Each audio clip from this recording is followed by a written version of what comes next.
Assalamualaikum, hai semua viewers. Okey, hari ni Kak Zaida nak share resepi asam lemak bunga kantan. First kali kita nak tumis ni, kita nak tumis halba, kayu manis, cengkeh dan buah pelaga. Saya tak guna bunga lawang ya. Okey, kita masukkan dalam minyak ya. Minyak. Kita tunggu dia naik bau sekejap aja. Jangan tunggu lama. Kita masukkan bunga kantan. Sementara nak tunggu dia naik bau lagi, kita nak kisar. Kita nak kisar lada merah, cili merah halia, bawang besar, belacan, bawang putih dan buah keras. Kita nak kisar hingga halus. Okay, kita tak tumis yang kita kisar ni tadi. Lada merah, bawang besar, bawang putih, halia, buah keras dan juga cili kering.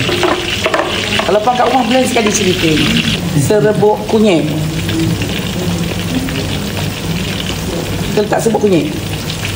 Okay, saya nak masukkan cili yang kita dah blend asing. Kalau puan tadi, puan masuk sekali blend. Saya ni pasal saya ada cili, memang kita masak hari-hari, kita ada cili macam tu, jadi saya guna separate ni lah. Tumis hingga dia pecah minyak atau sampai dia garing. Masukkan buah tomato dulu ni ya. Buah tomato yang kita dah cincang. Kak Zara tak blend dia tau, sebab saya nak dia ada macam biji-biji sikit nanti dalam lauk. Dia dah baru sedap dah ni. Dia dah campur bunga kantan, dah campur kayu manis, dah campur pula dengan buah keras, dah bau halba. Okay, kita tumis sekejap, bagi tomato ni masak ya. Saya tambah air ya. Ni dah mula cantik. Saya akan masukkan air asam jawa. Alright. Sekejap ya, kita masukkan pula garam. Okay, kacau lagi. Kita nak masukkan ayam. Kenapa dia ni tak pandai masak lain pada ayam ke? Saya potong 12, senang. Kalau datangin hari 40 lebih, saya masak 5 ekor. Okey, so saya masak ayam supaya senang kerja saya. Senang untuk saya kira. Datang 100 orang, saya masak 10 ekor. Datang 150 orang, saya masak 16 ekor. Boleh dengan daging, boleh dengan ayam, boleh dengan sotong, boleh udang galah, boleh udang kecil, boleh, tak ada masalah.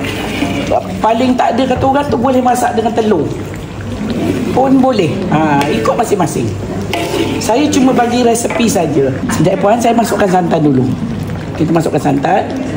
Okay, kita gaul dia hingga rata. Kemudian kita nak tambahkan sedikit air supaya dia berkuah. Okey, untuk ketam, untuk seafood, kalau boleh goreng dahulu. Minyak dia tu kita guna untuk masak.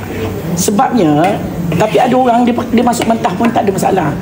Macam orang masak lemak ketam kan, kan dia tak masak, dia tak goreng dulu sebab dia berkuah. Kalau benda yang berkuah macam lemak ketam, you tak payah goreng pun tak apa. Sebab the minute ketam tu masuk dalam kuah mendidih, dia masak. Kalau yang pekat, you kena goreng dahulu. Sebab nanti dia akan keluarkan air. Nanti lauk tu berair, nanti tu yang dia lama tu, sotong akan jadi keras lah. Kalau udang akan jadi keras. Walaupun you beli udang besar, kulit dia masih ada, dalam isi dah kecut. Itu sebab tu kalau boleh, you goreng dulu. Goreng pun jangan lama. Goreng, api minyak panas, angkat, minyak tu guna untuk masak. Okey, kita tunggu. Air ikut masing-masingnya, ikut kepekatan yang puan nak. Okey, dah pun siap lauk kita. Nampak? Kalau puan tak suka pekat macam ni, you kat rumah tak suka lauk pekat-pekat macam ni, you masak cair pun tak ada masalah. Alhamdulillah, dah pun siap resipi kita hari ini, iaitu asam lemak bunga kantan buat tetamu Kak Zaida. Untuk perempuan di luar sana, selamat mencuba.